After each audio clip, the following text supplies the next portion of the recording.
a sellout is sweet because you make a lot of money. And when you have money, you don't have to hang out with any poor-ass losers like you guys. Like being forced to wear masks is a violation of personal rights. But I want to respect the private rights of businesses to decide what they require. How do I act? I feel weak, as you say. I feel if I don't stop wearing them, I'm participating in a lie. And if I don't stop, there's no end. Look, everybody is torn apart by this situation, and no one really knows what to do. And that includes me. Right off the bat, Jordan Peterson is basically lying to this person when he says that everybody is torn apart by this situation and nobody knows what to do. There are plenty of people who aren't torn apart by this situation, and they do know what to do. But by Jordan Peterson saying this, he's actually putting a hypnotic suggestion into the minds of the viewers that this situation is so complicated that if they think that they know what to do, then they're crazy. Then they're not like everybody else. I think by and large... Did you guys catch that? Yeah, I know, it's very subtle and it happens very quickly. But what direction does a liar look? Well, according to a quick Google search, many psychologists believe that when a person looks up to their right, they are likely to be telling a lie. Glancing up to the left, on the other hand, is said to indicate honesty. So let's look again in slow motion at which direction Jordan Peterson looks. And that includes me. I think by and large, the entire human race has done a remarkable job of dealing with this pandemic. Here, Jordan Peterson is doing a number of things. But the main thing that he is doing here is perpetuating the mainstream narrative that there is a pandemic. And what this does is it serves as an indirect way of telling the person that they're not participating in a lie. And not only are they not participating in a lie, they're actually participating in a remarkable thing by wearing these masks. What Jordan Peterson doesn't do, and what I don't think he will ever do or has ever done, is look into why this person feels like wearing a mask is perpetuating a lie. He doesn't look into the COVID-19 recovery rate, which according to WebMD is between 97, or at least the estimates, the early estimates, predict, it's actually hilarious, the early estimates predict that the overall COVID-19 recovery rate is between 97% and 99.75%. And not only will Jordan Peterson ignore this recovery rate, he'll also ignore this.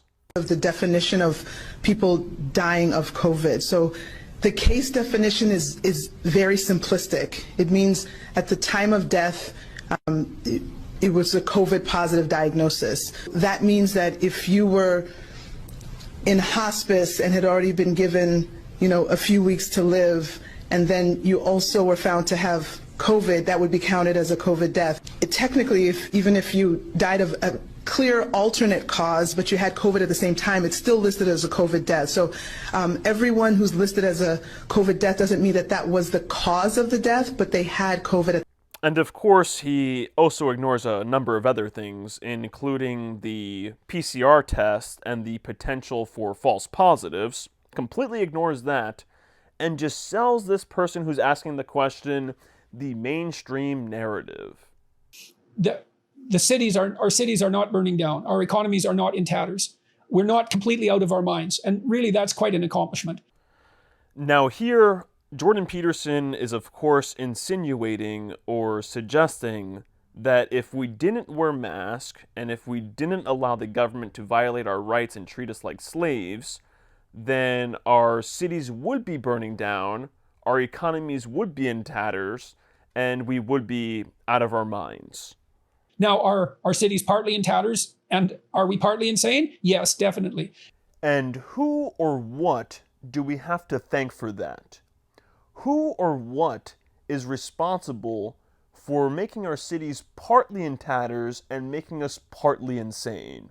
And do we know that all of what we did was good? Well, it most certainly wasn't. Now here, Jordan Peterson uses the word all for a very specific reason, because now he can say, well, sure, not all of what we did was good, but then this suggests that some of what we did was good. But the fact is, none of what we allowed the government to do was good, justifiable, or humane. But we stumbled by not too badly. And, with any luck, this is going to come to an end. So I guess my advice, and this is the advice I follow myself, is I think it's time to suspend judgment for 6 months. What the hell are you talking about? Sometimes you don't know what to do. So, according to Jordan Peterson, when you don't know what to do, just suspend your judgment and wait for luck to play out. And, your conscience is bothering you because, well, being forced to wear masks obviously is a violation of your personal rights, and so is being locked down. And the person never said they're being tortured by their conscience. Here, let me repeat the question that was asked. Like being forced to wear masks is a violation of personal rights, but I want to respect the private rights of businesses to decide what they require. How do I act? I feel weak, as you say. I feel if I don't stop wearing them, I'm participating in a lie. And if I don't stop, there's no end. Nowhere there did the person say they're being tortured by their conscience. I believe this is Jordan Peterson projecting. The person wants to know how they can exercise their rights or exercise what they believe without violating the rights of these businesses. And the answer is very simple. Go to those businesses, inform them of the truth, and then inform them that if they continue to perpetuate the lie, if they continue with the government's narrative, they're not going to get your business, and then they're going to go out of business. And yes, this is going to be very difficult. You're going to have to give up on some luxuries that you're used to. You're also going to have to find other ways of obtaining the things that you need in order to sustain yourself. You might have to order things online for a short period of time. I don't recommend that because then you're still going to be giving these cocksuckers your money. So you're going to have to start, growing your own food, having a chicken coop, maintaining all of that stuff. It's going to be hard, but it's going to be worth it. But instead of giving this simple answer, Jordan Peterson instead, throughout this whole video, he does these mental gymnastics. He uses this very complex sophistry to try to convince the person that they're not participating in a lie. In fact, not only are they not participating in a lie, they're participating in a remarkable thing. We've sacrificed our civil liberties in a dreadful manner, and God only knows what we're going to do when the next infectious disease cycle begins, because we don't know where the boundaries are. What Jordan Peterson is doing here when he says we don't know where the boundaries are is he's trying to shut down a conversation about where the boundaries actually are. We do know where the boundaries are, but Jordan Peterson does not want to have that conversation. He wants to make it as if we're in uncharted territories. Like, what if we have a particularly bad influenza? Are we going to be locked down again? The precedents are in, and now we have to deal with that, and that is a very terrifying issue.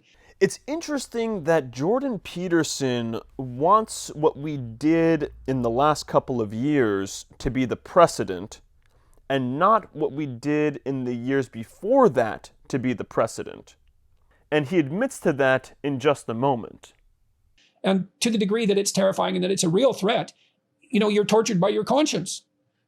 But I don't think that it's obvious that what you're doing is wrong. It's obvious that it's really complicated. And so my response to this is to suspend judgment for 6 months, for 6 months from now. No, it is very obvious that it's wrong. He just wants you to think that it's too complicated for your simple mind to understand and to judge. He is straight up insulting your intelligence and the intelligence of everyone who listens to him, and then telling them that you're not smart enough. But guess who is smart enough? The government. Those people pushing these ridiculous policies. He's telling you to shut up, don't think, and let these other people think for you. It is disgusting. Fearing as I do the loss of civil liberties and being wary as I am about what it means for how we're going to handle infectious disease in the future. And this makes fucking sense how? So you fear the loss of civil liberties, which is exactly what's happening right now. And you also fear the way that they're going to handle infectious diseases in the future because of what they're doing right now. But yet you're encouraging people to suspend their judgment while these precedents are being set, while our civil liberties are being taken away. This doesn't make any sense. This only makes sense if he means the complete opposite of what he's saying. If what he actually wants is for us to have our civil liberties taken away, and if he wants this to be a precedent for the future. And believe it or not, that's exactly what he's going to recommend in 1 second. I'm wearing the masks when I'm required to. So that's the best I can do with that. I have no particular insight with regards to this pandemic. How does somebody of his caliber not take the time to inform himself and to obtain some insights as to what is going on with this pandemic? I call bullshit. We live in the information age, Jordan Peterson. You're telling me you couldn't spend a couple of hours of your time figuring out how we're all being treated like mushrooms? Really, Jordan Peterson? Oh, that's why. Because you yourself right now are treating us like a mushroom. It affected me and my family in the same way it affects everyone else. It throws us into psychological disarray. Now, once again, who or what is actually responsible for that? Is it the pandemic, or is it the response to the pandemic? Which one is it, Jordan Peterson? Oh, let me guess. You have no particular insights, and you're currently suspending your judgment for 6 months, and thus you can't have a conversation about this for at least 6 months, right? In all the same ways, and brings up all the same moral questions. And I wish I had a better answer, but I don't. So, I've got the vaccine. So that's a partial answer on my part. But I understand the position of those who don't want to take it. If you understood the position of those who do not want to take it, you sure as fuck wouldn't have got it yourself, now would you have, Jordan Peterson? And I would be unwilling to compel them by force, that's for sure, because that's not the right approach. Although I would encourage people to get the damn vaccine and let's get the hell over this. How are vaccines that do not prevent the person who gets vaccinated from getting the virus and spreading the virus, getting sick from the virus, and dying from the virus, going to help us get over this? This is just Jordan Peterson reading his script, which is the exact same script, the exact same narrative that the people in the mainstream are reading off of as well. But I did that. I put my body on the line to do it. That's my decision. I'm not saying it's right. It's what I decided to do. So give yourself a break. Of course, you have moral qualms, and you should, and so should all of us. But, I guess I would close that by saying, but let's not forget we did a pretty damn good job of dealing with this so far. It looks like a mess on the ground, but it could have been a hell of a lot worse, and I'm really amazed that it wasn't. Just repeating the same ridiculous talking point. Oh, if we didn't do these terrible, horrible things and violate everyone's rights, things would have been worse. I know the cards haven't all fallen into play yet, and who knows, maybe one thing it could do is alert us to the presence of our real enemy, because we have lots of proximal enemies and they tend to be other people, but we have a real enemy, and that tends to be infectious disease. And AIDS didn't quite teach us that, and the pandemic probably wouldn't either, but it would be a good thing to learn. Maybe we could aim our future selves at an increasingly disease-free society for everyone in the world. And that's the other thing. It has to be for everyone, right? Because we're all the same body, as it turns out. Do I really have to explain how insane what he just said is? First of all, saying that we're all the same body is, of course, insane.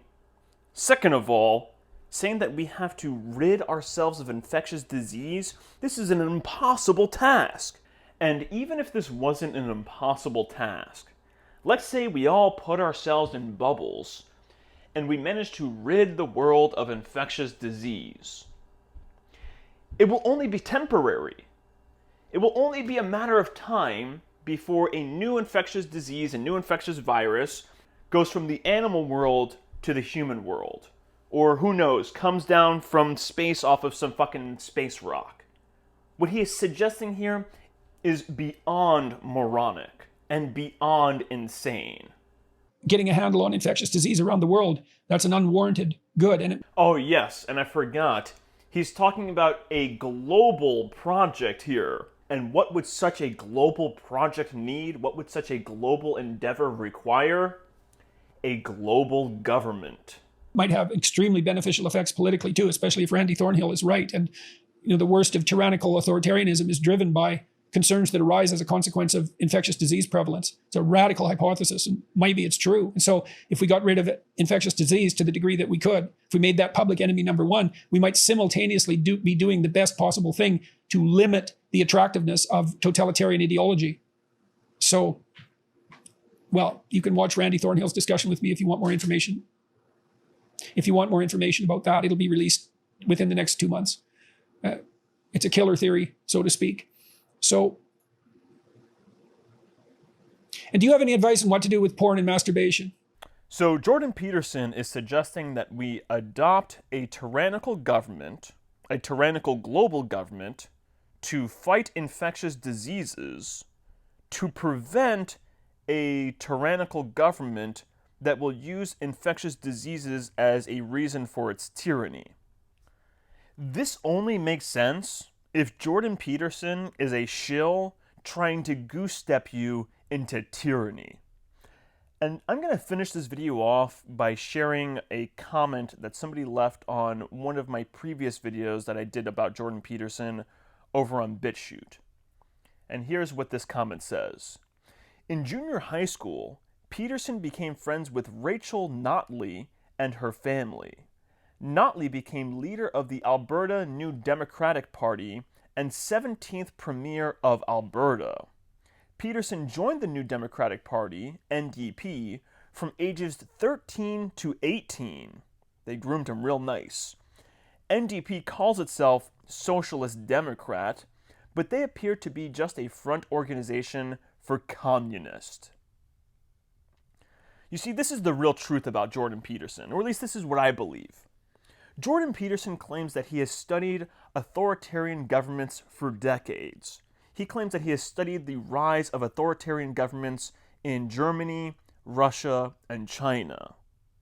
Now, I believe he studied these governments, or these rise of authoritarian governments, not to prevent them, but to perfect them, to perfect their means and perfect their ability to come into power.